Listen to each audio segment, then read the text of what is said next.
देखु राजघाट पुल हूँ भद्रकर मध्यम भाग उपस्थित।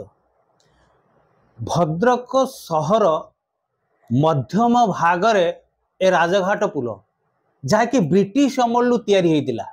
ए पुल उपरे डेली हजार हजार लोक माने निर्भर करते, किंतु समय क्रमे से पुल आज दुर्दिन अवस्था गति करुच्ची। पुल सारा बॉडी रे देखिबो क्षत विक्षत। तेणु मोर कहबार कथा प्रशासन को ए पुराना पुलटी जदि रखिबार अच्छी रखंतु, जदि ताको भांगी दबार अच्छी संपूर्ण भांगी दियंतु।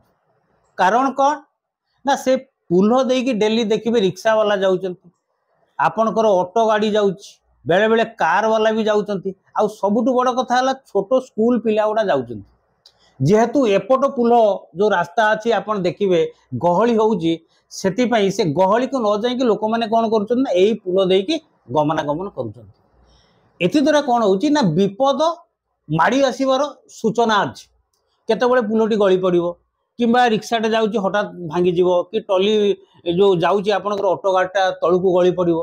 तेणु से जगार प्रशासन एठी ताकू ध्यान देवा उचित। आज पर्यंत एते दिन है से पुलटी क्षत विक्षत भाव अच्छी, जराजीर्ण अवस्था अच्छी।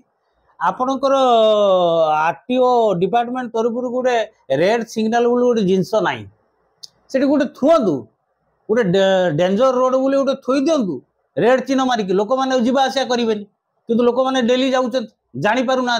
आज गोटे कार मृत्यु हो दायी किए प्रशासन दायी रही। प्रशासन कौन दब माने गोटे शांतन बेले गोटे छुटिया राशि देदेव कि परिवारटा बासीज ना। तेणु आपंकर भद्रकवासी को प्रशासन अनातु। जदि मोर कहबार कथा जड़े कमन मैन हिसाब से जड़े भद्रकवासी हिसाब से जदि से पुलटी भांगी देवार अच्छे भांगी दिंतु, जदि रिपेयरिंग करार से रिपेयरिंग करंतु, जदि ताको पुनर्निर्माण करार अच्छी तो भल कम करंतु, किंतु से पुलटी जराजीर्ण अवस्था रखंतु ना। द्वितीय ता तले देखिए, ता तले आमर भद्रकर जो नदी मुख्य नदी सालंदी नदी बही जाइए।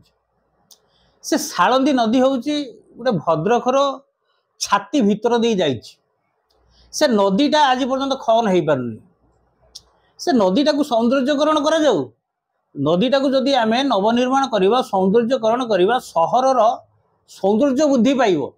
बेसी न हो एपटे आपणकर 1.5 किलोमीटर एपटे 1.5 किलोमीटर पर्यंत जमी आपणकर कटकर होती तार चारिपाखर नेरो पार्क करा जाऊ और बोटिंग सिस्टम करा जाऊ।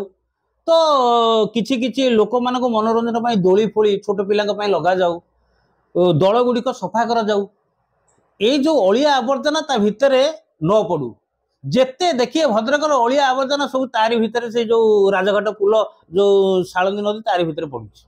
मेडिकल जी अलिया आवर्जना से पड़ू, जरी पाखु गुटका जरी पाखु ये पाखु जिते ये सब से पड़ू, जी आपणकर आपणकर घर घर की सब अलिया आवर्जना मिलूँ से गुड़ा आणिक गाड़ी वाला पकाउछन।